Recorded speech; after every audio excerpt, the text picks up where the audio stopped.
দেখো বন্ধুরা, আজকে আমি ষষ্ঠ শ্রেণীর it all began with drip drip গল্পের শেষ অংশটা পড়ে শোনাবো। আমি প্রথম অংশটা আগের দিন রিডিং পড়ে সুন্দরভাবে বুঝিয়েছিলাম। আজকে দ্বিতীয় অংশটা তোমাদের আমি বোঝাবো। দেখো, তবে একটুখানি বলি, যারা এখনও পর্যন্ত চ্যানেলে সাবস্ক্রাইব করোনি প্লিজ সাবস্ক্রাইবও করে দিও, আর যারা সাবস্ক্রাইব ইতিমধ্যে করেছো তাদেরকে অসংখ্য ধন্যবাদ। দেখো, এই রিডিংটা পড়ি আমি সুন্দরভাবে। A few months after that evening, ওই সন্ধ্যার কয়েক মাস পরে, news came that a neighbouring king has declared war. একটা প্রতিবেশী রাজা যুদ্ধ ঘোষণা করেছে। Bholenath and his king gathered at the royal court. Bholenath এবং রাজামশাই রাজসভায় এসে উপস্থিত হলেন। দ্য কিং টোল্ড ভোলেনাথ, রাজামশাই ভোলেনাথকে বলল, you are the commands in chief of my army. তুমি আমার সৈন্যবাহিনীর প্রধান। I entrust you with the duty of protecting my state. আমি দেশকে সুরক্ষিত রাখার দায়িত্ব আমি বিশ্বাসের সহিত তোমাকে দিলাম। Bholenath came back home in utter despair. Bholenath খুব হতাশের সঙ্গে বাড়িতে এলো। I don't even know how to ride horse. এমনকি আমি জানি না কীভাবে ঘোড়ায় চড়তে হয়।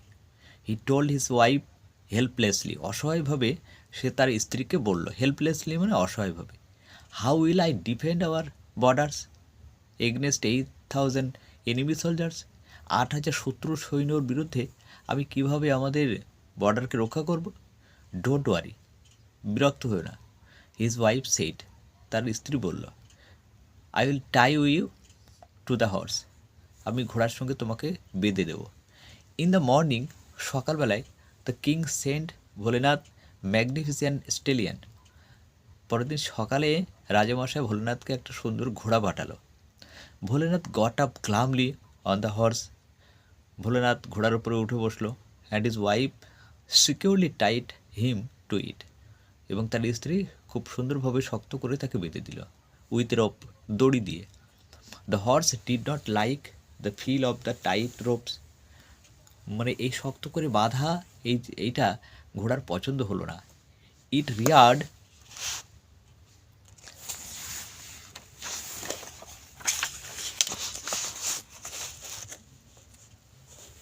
Suddenly and গ্যালাপড wildly. এটা দড়িটা কেটে ধুলো এবং দৌড়ে পালানোর চেষ্টা করলো। Bholenath Hang ডেসপ্যারেটলি।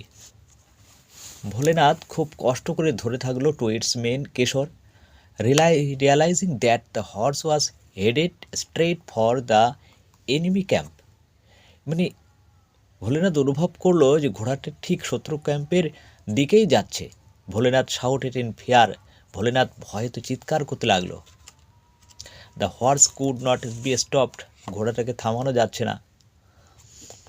Bholenath noticed a large tree with its branches. একটা ভোলেনাথ লক্ষ্য করলো একটা বিরাট বড় গাছ with its branches hanging over the road.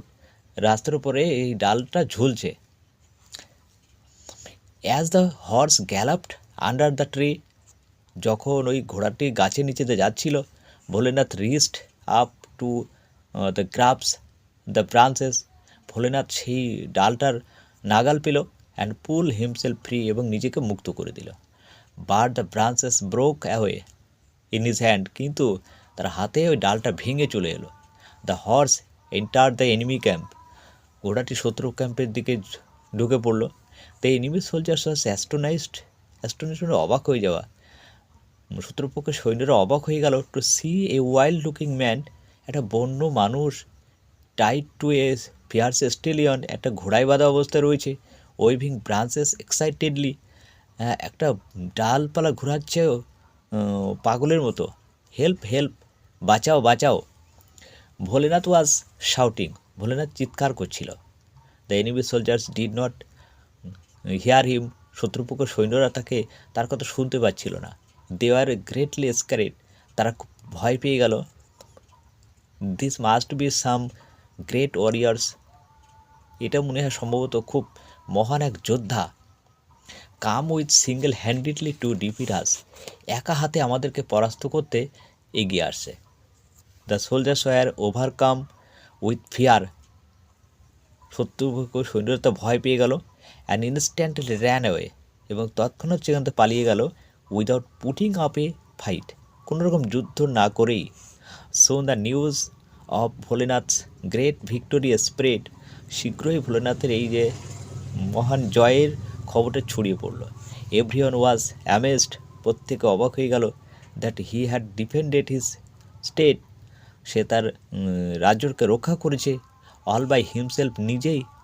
Against 8,000 enemy soldiers, 8,000 শত্রু সৈন্যের বিরুদ্ধে।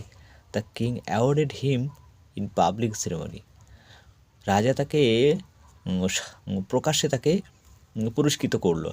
Bholenath became a legend, Bholenath একটা স্মরণীয় ব্যক্তি হয়ে গেল। It had started with a drip, এটা পুরোটাই শুরু হয়েছিল একটা ড্রিপ দিয়ে। তা গল্পটা আজকে এ পর্যন্ত থাকলো, গল্পটা এখানেই শেষ। গল্পটা কেমন লাগলো এবং আমার রিডিং পড়াটা কেমন লাগলো তোমরা অবশ্যই একটা লাইক ও কমেন্টে জানাবে।